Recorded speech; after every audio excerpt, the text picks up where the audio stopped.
Hello, you guys. I hope everyone is having a good week so far. I wanted to share with you some small updates we're making to our budget, and then Trent got his side gig income for the weekend, which was $200. So I'm going to quickly budget that at the end. The first update is a little announcement. The YNAB swag sale was supposed to start today, the 13th, but they have decided to postpone it. They said that they were having shipping issues with getting items stocked, so I was pretty bummed, but I definitely understand. I'll try to update as soon as I know anything else. I read somewhere they think they'll be ready in the next week sometime, so we can hope.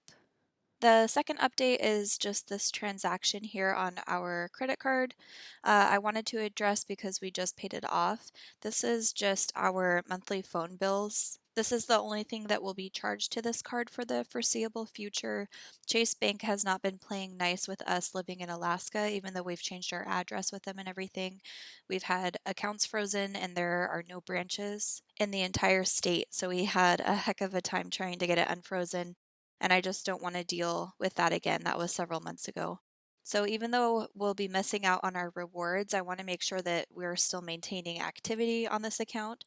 So I set one of our recurring bills to charge this card and set up automatic payments to pay the statement balance each month. So the money will be set aside for it and it'll auto pay itself once per month. The next update is related to some changes I've made in the budget in the last few days. I got to thinking after my last video that if we're trying to focus on so many different things at once, how much am I slowing down the progress of each goal that I'm aiming at? I was putting $200 aside for our credit card payment, which only requires $35 a month minimum, and it's at 0% interest for the next several months. I was also putting $200 in general medical plus 100 on our medical out-of-pocket max, building money in our general pet care, and putting money in a pet emergency fund. I had money in random acts of kindness, money in dining out, which realistically, if we did eat out, we could use our personal spending money on this, but neither of us have really even been tempted by that lately. All of these things are great savings goals and where we want our finances to aim so we have some flexibility in our lifestyle, but at the same time, I'm growing more and more antsy about getting this baby plan category funded, making sure our Airbnb is reserved and we have money set aside for the car rental. And once those things are funded, we can go back to our sinking funds and start focusing on those because they are important too. But I think my focus was really just realigned with our primary goal, and I want to ride that wave. Our primary goal right now is to get a month ahead, and then we can save up for these baby plans. The result of all this is that it now costs less to fund our monthly goals. I think it's a livable change, meaning I doubt that we're crunching so hard that we're going to be busting our budget, and it's going to help us move on to the next goal faster. The other factor in this is that Trent just went on reduced hours at work, and that has started impacting our income in the last few paychecks. So we're still spending below our means, but our ability to save aggressively is diminished by that change. So I want to make sure we're being very cognizant of that change since there are so many moving parts. We have a couple of bonuses that are coming in the next few months with the holidays coming up, and I'll be able to budget those straight on whatever our focus is at that time, but I don't want to depend on those because who knows what could happen. So what I did is I changed our credit card back to the minimum monthly payment and moved that $165 back into to be budgeted. I removed the goal from pet care and moved that $40 back to be budgeted. So I'll just fund that category month to month based on our planned purchases and not let it build up for now. I removed the goal from random acts of kindness and moved that $150 to be budgeted. If something comes up, I am totally comfortable covering it out of another category like my personal spending money or groceries or even utilizing the holiday fund or unexpected expenses fund. It would just depend on the situation. I have always found those random acts on Facebook in the past, and I've actually deleted my Facebook from my phone in the last month and haven't been on there since then. So I haven't seen anything recently, and I'm just on the lookout for friends or if I hear about anything in town. I'd like to help out, especially this time of year. I deleted our dining out goal and moved that $125 to be budgeted. If we choose to eat out, Trent and I will work it out to just use our personal spending money for the time being. I dropped our medical expenses goal to $100 a month for the time being and moved the other 100 to be budgeted. I didn't touch any of these other categories. Christmas is quickly approaching, so I want to keep funding that at $200 a month until December. I'm happy with $50 a month in technology in case we have a screen break or anything smaller scale. We can take care of it without affecting anything else in the budget. And $100 a month into auto repair. I'll stop funding this category once we hit my $500 goal, so I don't want to stop that saving per se. Eventually, I'd like to get this up to $1,000 or $2,000 in case we need a bigger repair, but it's another area where it's just not the intensity of our focus at this moment. And I think that is the last of those changes. This put $580 back into Be Budgeted, which I used to finish off funding October and start funding November rent. I plan to just continue funding this rent line item until it's fully funded, and then I'll move into our living expenses.